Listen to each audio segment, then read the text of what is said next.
Aubrey Mason at your service. At Assignments Unlimited, we do anything, anywhere, at any time. 33 Half Moon Street.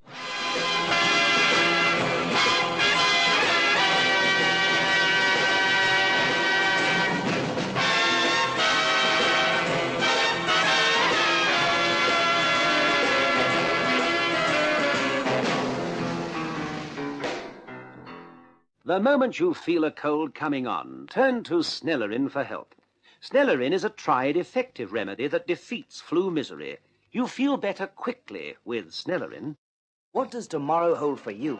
All the good things in life? Then you'd better start planning for them now by saving regularly each month.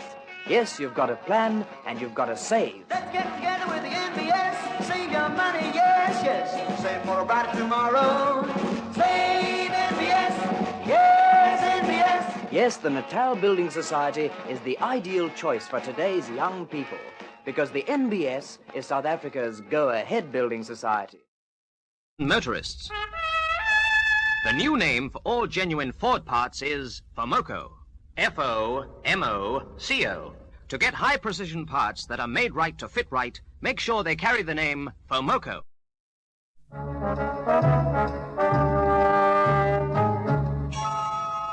The story I'm going to tell you tonight, taken from a dossier of an assignment we handled, is called Parsons Pride. Here now is Aubrey Mason.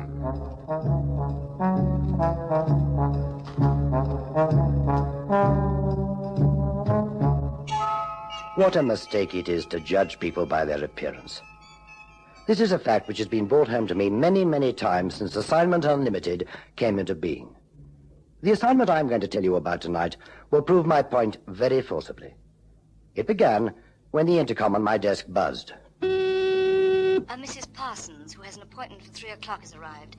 Shall I send her through? Yes, please. At that moment, well, she was only a name in my diary. Mrs. A. Parsons. But the next moment, the door opened. Mrs. Parsons.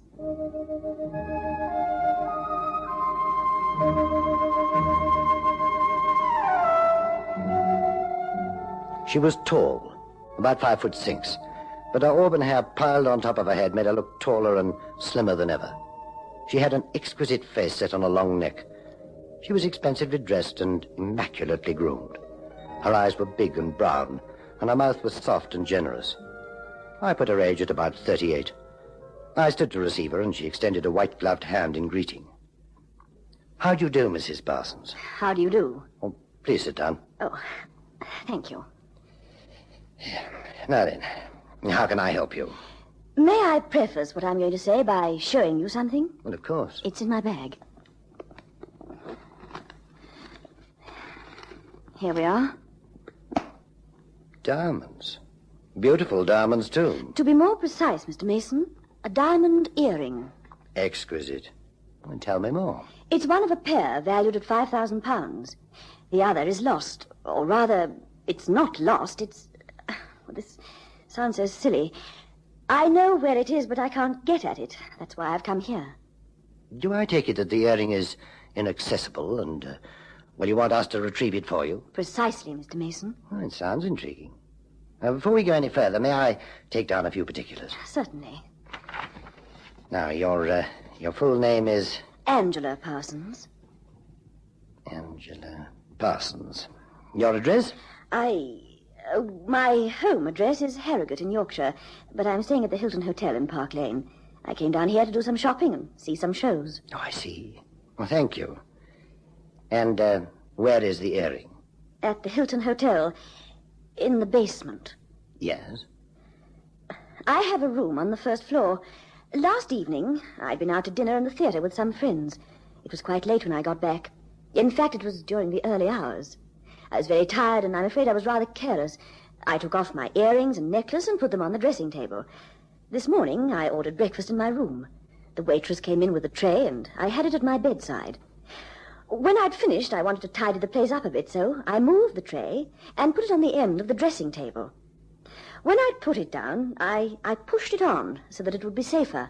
But in doing so, the back of the tray pushed my jewelry. Well, in the wall, behind the dressing table, there's a vent. And when I pushed the tray, the back of the tray pushed one of my earrings into the vent. Well, of course, I realized immediately what I'd done, and I called the hotel manager.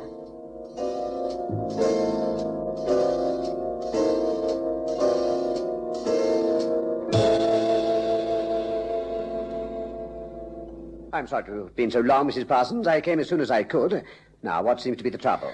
The earring, which matches this one, is in there, in that vent. It was my fault. I pushed it with my breakfast tray. Oh, dear. I wanted to get somebody up here to remove the grill and get my earring out. Well, I'm afraid it's not going to be as easy as that. You see, that grill is part of our air conditioning. The air is extracted through it, goes down to the basement through our air conditioning plant, and... You mean behind the grill there's a duct which leads down into the basement? Yes, just so. Then my earring's in the basement, and I want it. It's a very valuable piece of jewelry. Mrs. Parsons, I'll do everything I can. I'll go and investigate the situation immediately.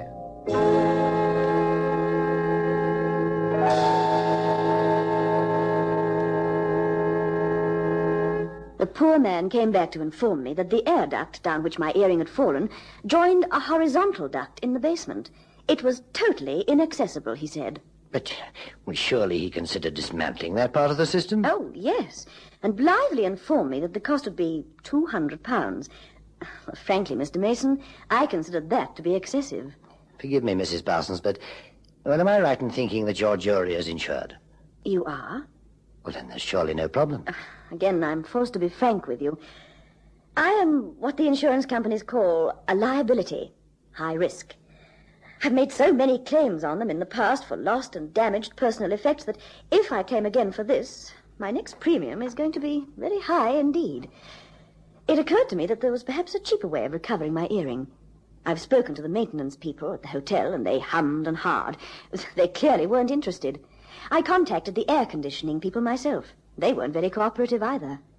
They assured me that the only way of getting to the earring would be to dismantle the air ducts. Oh, you can imagine how frustrated I was. I went down to the basement myself and had a look at the situation. It suddenly occurred to me that if the grill at the end of the horizontal duct were removed and someone got inside and crawled along to where the vertical duct from my room came down, it would be easy.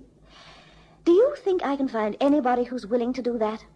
Not even the smallest page boy in the hotel. The manager won't allow it. Why not? Oh, apparently some question of insurance. He has no policy covering this sort of thing.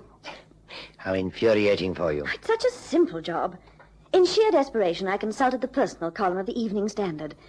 I saw your advertisement, phoned to make an appointment, and, well, here I am.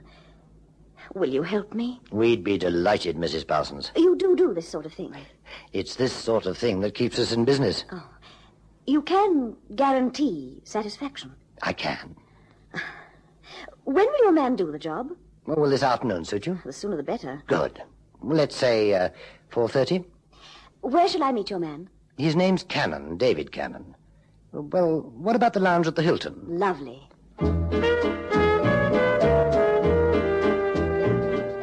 When Angela Parsons had left my office, I gave instructions to Mrs. Gamble that Cannon was to come and see me immediately. He came promptly, and I apprised him of the facts supplied by Mrs. Parsons. Sounds pretty careless. Yes, Cannon, but she admitted it. Nice? Captivating. A lady, but married. Pity. Well, how will I know what she looks like? Oh, just make yourself known to the most beautiful woman of 40 in the Hilton Lounge. That will be she.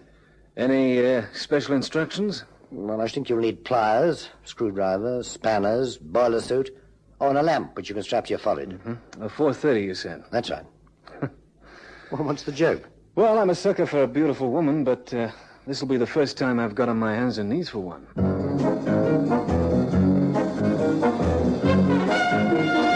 For once, it was a short journey for Cannon. Along Half Moon Street into Curzon Street, and then left into Park Lane.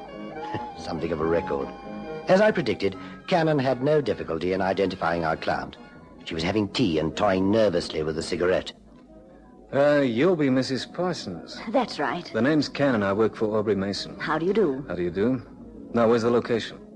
The what? How do we get to the basement? Oh, we'll take the lift. Okay, let's go.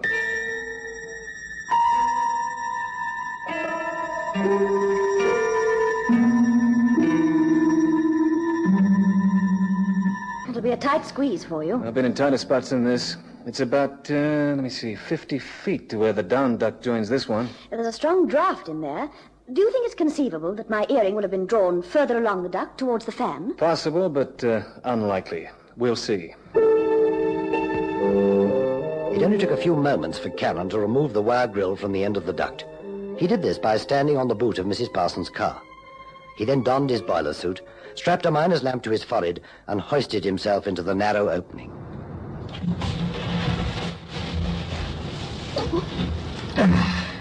Once inside, Cannon proceeded to wriggle on his belly along the 30-inch square duct. Only hope this thing's strong enough to support me. Well, it's not far to fall, but I'd get pretty shaken up in the process. Now then, let's see. Not much further. What a heck of a way to earn a living. But still, never a dull moment. Now, here we are. Now, this is where the vertical duct joins the big horizontal one. It should be around here somewhere. It's quite a drop from the first floor. It must have bounced. Maybe broken. Nope, nothing here. Well, maybe it's further along towards the fan. Here we go again.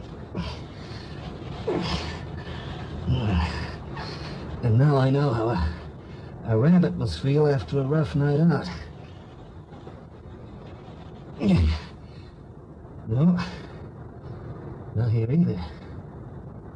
There's nothing here except that envelope stuck on the grill next to the fan.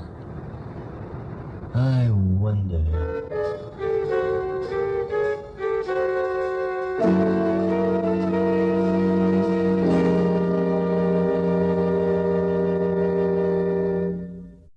So, with Super Blue, puts true whiteness back into your wash. A real white, a true white. It's Super Blue White.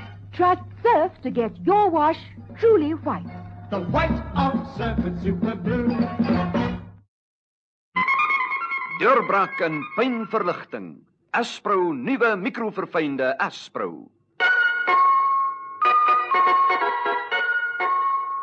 Aspro is nou mikroverfyn vir versnelde verligting van pyn. Nou bereik Aspro die bloedstroom meer as 2 keer vinniger. Laat pyn meer as 2 keer vinniger verdwyn. Aspro nuwe mikroverfynde Aspro. Cleaner breath, cleaner taste, cleaner teeth, 3 ways clean, that's Colgate Clean. Brush your teeth the Colgate way, help clean your breath, help fight decay. And now you could help yourself to a big cash prize in the Colgate Dental Cream Spot the Errors contest. Yes, there's 2,500 rand in cash prizes to be won. Full details at Colgate Dental Cream displays. Also, big savings on special packs. Get Colgate Dental Cream now.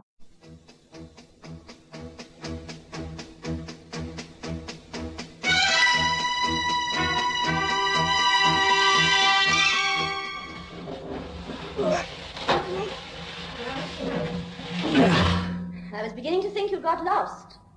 Wow. Just let me get down from up here. Oh, well, that's that. No earring. Of course not. Where's the envelope? Hey, now, wait a minute. Mr. Cannon, I'm in no mood to indulge you and your wisecracking. I want that envelope. Or else. Well, you must want it pretty badly. Do you mind pointing that thing the other way? I get pretty nervous looking into the barrel of a gun because it's been my experience they have a nasty habit of going off.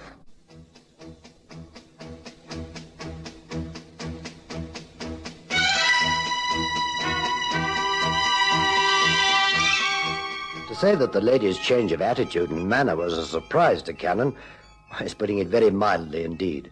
He was shocked and not a little nervous. Well, I must say you had me fooled. It's not often I'm taken for a sucker like this. Please be reasonable and sensible, Mr. Cannon. You can see you have no choice. You've got the envelope. Hand it over. Well, now, you know, I've often been told I'm blessed with a sixth sense. I guess I must be. I mean, why else would I have left the envelope where it is? You did what? That's right. Go ahead, look in my pockets. Oh, why? Hey, look out, there's a car coming down the ramp. What? Thanks. I'll take this. That's better. Now, you just keep your distance, huh? Oh.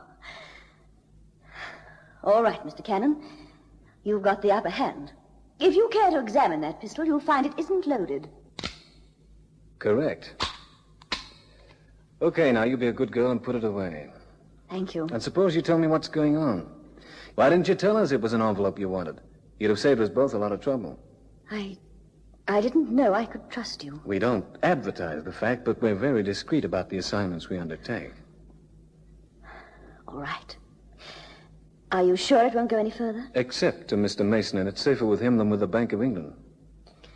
Well, it happened like this. Yesterday afternoon, I came down into the basement with my car, having been to see some friends in Richmond. I parked it over there.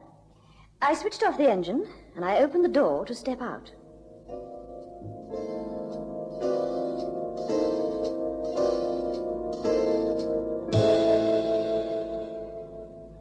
Allow me. What? How do you do? Oh, you gave me such a fright, I didn't see you. I know. You know? I've been waiting for you. You don't know me. Allow me to introduce myself. Cyril Purdy. Oh, how do you do? You wish to see me? I know about you. Or to be more precise, let me say, I know about your husband. My husband? And, the goings-on. I'm sure I don't know what you're talking about. Oh, come, Mrs. Parsons, you're not a fool. Neither am I. Let's not beat about the bush. I assure you that what I say is true, and I'll tell you how I know. You see, I've made it my business to, how shall I put it, keep an eye on your husband's affairs. Well? I think I know what you want. Money? Please. For what? Why, for my silence. What else? You're very sure of yourself, aren't you? I have to be. And you must have something to justify your confidence. I have? What? These. What are they? Allow me. Charming, aren't they? Photography is something of a hobby of mine. A very lucrative hobby. I've never been so disgusted in all my life. Oh, come now. You weren't unaware of this sort of thing? No. But it's something I've tried not to think about. And now... And now, here it is under your very nose. How much do you want? Well, after very careful consideration about your husband's income and position in society, I've decided to settle for £10,000. In return for which you will give me those photographs? Correct. What if I can't raise the money? Well, that possibility never occurred to me. You must. And if you want these photographs badly enough, you will. What if I tell you to go to the devil? Well, that would be extremely foolish of you. These photographs could ruin your husband. They could also ruin your marriage. You'd be hounded out of the country. I'm going to need time to think about this. Oh, but of course, dear lady. In the meantime, I'll return these photographs to their envelope. Here. You don't feel so confident now, do you, Mr. I'm warning you, Purdy? Mrs. Parsons. If you try anything foolish, I shall be most severe with you. Keep away from me. You don't think I'm fool enough to let you get away with those photographs, do you? I'm not letting £10,000 slip through my fingers. I've put too much time and energy into my scheme. Give them back to me. Keep away from me, you beast. I'm a patient man, Mrs. Parsons, but I also have a violent temper. You wouldn't dare lay a finger on me. Wouldn't I? He lunged towards me and I cried out. I didn't know what to do. I was alone in this basement garage, and I knew that sort of man would stop at nothing. I couldn't run to the lift. There wasn't time. He would have caught me. On the other hand, he was blocking the other exit, the ramp up to the street. And then I saw the grill at the end of the horizontal air conditioning duct. I remembered feeling the movement there as I walked past it to the lift early that morning. I rolled the envelope into a cylinder which I hoped would have a small enough diameter, and I suddenly dashed to the grill. Before Purdy knew what I was doing, I'd slipped it through. And I felt extremely gratified to see the draft clutch at the envelope and suck it away into the darkness.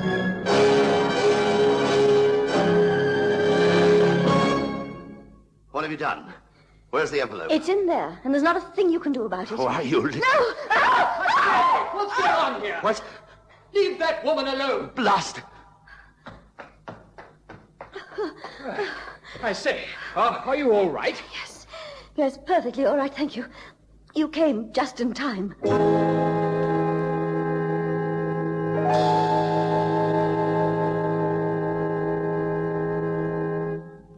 I thought I was going to faint, but I didn't.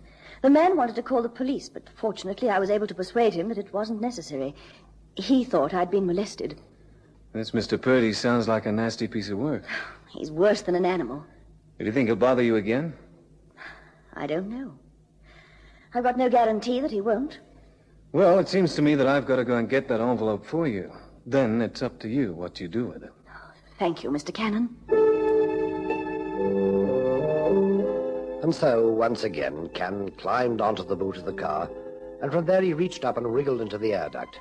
He crawled the 70 feet or so to the grill next to the extraction fan, on which was the envelope containing the photographs. He tucked it into the pocket of his boiler suit, and then wriggled backwards to the comparative comfort of the basement garage. He replaced the wire grill and jumped off the car to the basement floor. Well, this time it's for real. Well, I guess we can go home now. I'll go back to 33 and make up my report. Mr. Cannon, do you have to record all the details of what's happened? No, I guess the report will say how our client wanted an earring retrieved and how the job was done. Just for Mr. Mason's private information, I'll tell him what really happened, but it won't go any further than that. Thank you. You know, Mrs. Parsons, I haven't known you for very long. In fact, it's not been an hour since we met, but it's not often a man has the good fortune of meeting a lady, and a lady with tremendous spirit and backbone. It's been quite a privilege. Again, thank you. Congratulations, Mr. Cannon. Purdy? That was a very noble speech. One rarely finds a man being so gallant to a lady these days. Purdy, I don't want to have to soil my hands on you. But if you're not out of here pretty soon, I'm going to tear you apart. How long have you been standing there? Long enough. What's the joke? I'm afraid the joke's on you, Mr. Cannon. You've been misled. Mr. Purdy, please. I'm surprised you haven't recognized your client. Recognized? Allow me to introduce you. Mr. Cannon, I'd like you to meet Lady Geraldine Farquharson. Well, Mr. Cannon? Farquharson? Wife of Sir Hugh Farquharson, Member of Parliament for West Grinstead and the Cabinet's Minister of Agriculture. Oh, you swine, Purdy, you loathsome swine. Well, thanks for the information, Purdy, but I don't see what difference it makes. Lady Farquharson asked us to do a job for her. It's been done and paid for. And if she wishes her identity to be kept a secret, it's no concern of ours. You'd better go. You're obviously both intelligent people. I'm amazed it hasn't occurred to you that to print photographs, one needs negatives. The negatives of those photographs are in an extremely safe place. You don't think I'd be foolish enough to present myself and my demand bearing the only photographs in existence? One must allow for accidents. Purdy, you're going to have the nastiest accident of you. No, don't bluster, Mr. Cannon. I hold the whip hand. Threats will avail you nothing. Now, let's talk business. The price is the same. You give me £10,000, cash, and I will destroy the negatives in your presence. No. Lady Farquharson, you're joking. I'm perfectly serious. I neither want nor need your negatives.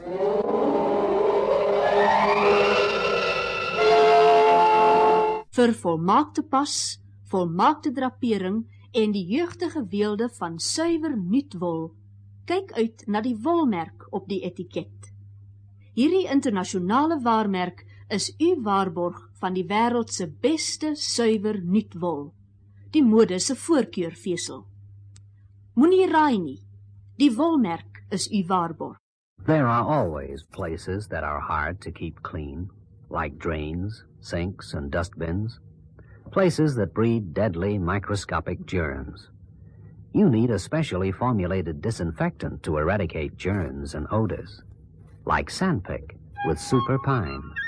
Sandpick liquid or penetrating Sandpick spray, perfect for hideaway places. Use it regularly. Sandpick kills germs in seconds. Rook met nuwe lus. Rook 'n ransom en u smaak sal getuig. Dis Virginie se tabak op sy beste. Ransom bied u die ryk, aangename geur van uitsoek Virginie se tabak met die eksklusiewe Ransom Multifilter wat daardie noodsaaklike balans tussen tabak en filter behou. 'n Nuwe ondervinding in rookgenot. Ransom vir die man wat baie rook en dit geniet.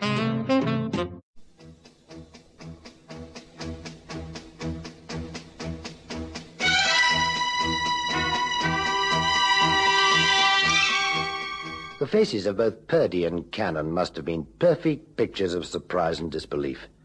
She'd been so anxious to have in her possession the photographs from the air duct, and having been informed by Purdy they were worthless by virtue of the fact that he held the negatives, she calmly informed Purdy that she didn't want them. Gentlemen, it seems I owe you both an explanation. Mr. Purdy, you have been laboring under a misapprehension. You assumed that I would be more than willing to cover up my husband's amorous adventures. And you, Mr. Cannon, mistook me, or perhaps I misled you, mistook me for the brave little wife trying to protect her husband's reputation and save her marriage. Not so. I've been married to Hugh Farquharson for 14 years. The misery of those years has been indescribable. My husband has had a succession of girls, secretaries, hotel receptionists, waitresses, typists, and girls who are laughingly referred to as models. My husband indulged himself to the extent of being on the threshold of bankruptcy. I have my clothes. I have some jewelry and a fine motor car. But in the event of a divorce, I have no hope of alimony.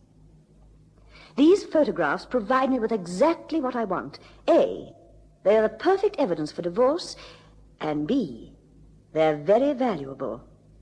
You see, gentlemen, I have sold the story of my life with my husband to a well-known Sunday newspaper, but the editor required proof. He didn't believe that what I wrote was true. Now, when I show him these photographs, he will pay me enough money for me to live in the manner to which I have been unaccustomed. You, Mr. Purdy, have nothing. But someday I'm sure you'll get what's coming to you. You, Mr. Cannon, have been extremely courteous and kind. At least you have a fee for your services. Goodbye.